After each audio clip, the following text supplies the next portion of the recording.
Hello friends, welcome back to the new video. If you are the new viewer on my channel, so don't forget to subscribe my channel and like the video. So today's video title is how to set alarm ringtone in OPPO phone. So let us start our video. Firstly scroll up and you have to click on the clock icon. So click on the clock icon. Here you will see many alarm. You have to choose the alarm. So I want 6 a.m. So click on that. Now you have to click on the more and you have to click on the ringtone. Here you will see many ringtone. You will choose any ringtone which you want to set on your alarm.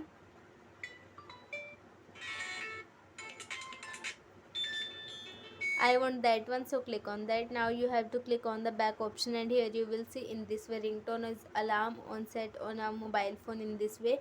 Now you have to click on the save option, so click on that and here you will see our alarm is ringing 15 minutes 15 hours and 15 minutes. So in this way you have to set alarm ringtone in your mobile phone. So I hope this video helps you, so please subscribe my channel and like the video. Thank you so much for watching our video.